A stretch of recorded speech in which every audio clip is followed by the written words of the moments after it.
Tere, väike sõber! Mina olen Palingu, vana flamingo, kes on reisinud mööda maailma ja kogunud lugusid. Täna tahan sulle rääkida ühe loo väikesest karust, kes õppis midagi väga tähtsat armastuse kohta. Sügaval Eestimaa metsas elas väike pruun karu nimega Ott. Ott oli oma ema ja isa silmatera. Igal õhtul luges ema talle unejuttu ja isa kandis teda oma seljal mööda metsa. Ott armastas oma kodu üle kõige. Tal oli oma pehme samblakuhi, kus ta magas.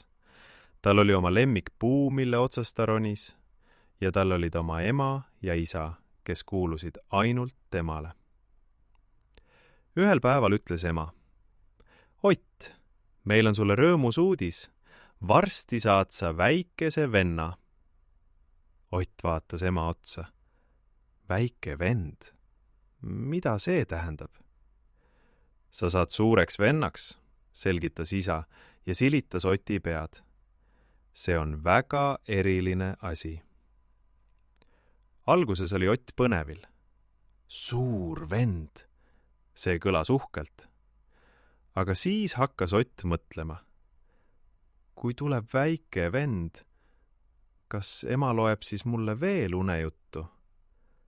Kui tuleb väike vend, kas isa kannab siis veel mind seljal? Kui tuleb väike vend, kas minu samblakuhi on siis veel minu oma? Ott läks oma lemmikpuu juurde ja istus sinna alla. Ta tundis end korraga väga väikese ja väga kurvana. Mõne aja pärast sündis väike vend. Teda kutsuti Oskariks. Oskar oli tilluke. Tal olid pisikesed kõrvad ja pisikesed käpad ja ta magas peaaegu kogu aeg. Ema hoidis Oskarit süles ja laulis talle. Isa vaatas Oskarit ja naeratas. Ott seisis nurgas ja vaatas pealt. Tule, Ott, kutsus ema. Tule vaata oma väikest venda. Ott tuli lähemale. Ta vaatas Oskarit. Oskar oli nii väike, et mahtus ema käte vahele. Ta on nii tilluke, sosistas Ott. Sina olid kunagi sama tilluke, ütles ema ja naeratas. Ja ma armastasin sind sama palju kui praegu.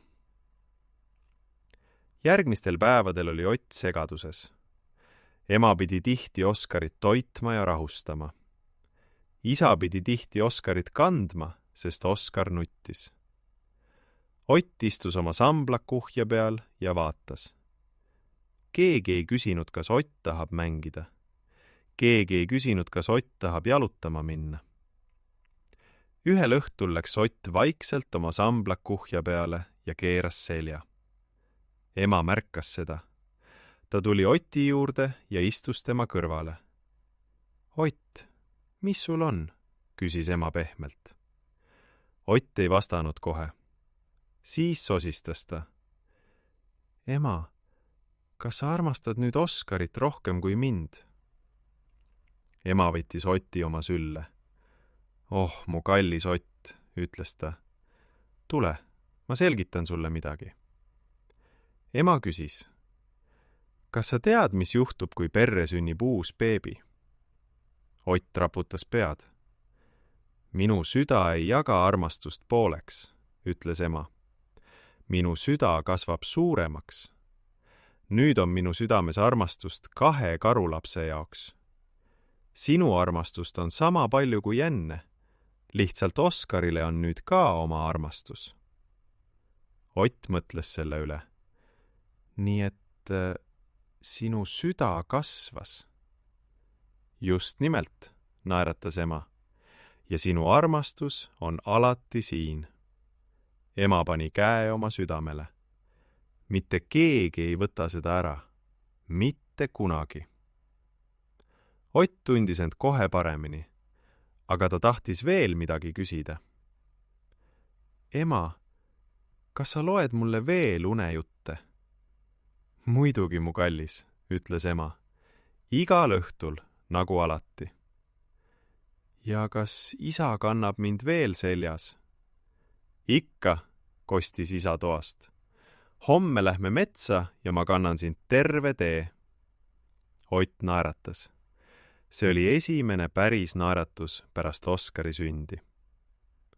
Sel ööl luges ema Otile unejuttu nagu alati. Ja Oskar magas oma tillukeses pesas. Ja Ott mõistis. Armastust jagub kõigile. Ema süda on piisavalt suur. Ta oli nüüd suur vend. Ja see oli hoopis tore, mitte hirmutav. Head ööd, Ott, sosistas ema ja andis talle musi. Head ööd, ema, vastas Ott. Head ööd, Oskar. Ja väike Oskar liigutas unes oma tillukesi käppi. Head ööd, väike sõber. Ära kunagi unusta. Sinu ema ja isa südamed on piisavalt suured, et armastada sind igavesti. Sinu Palingu.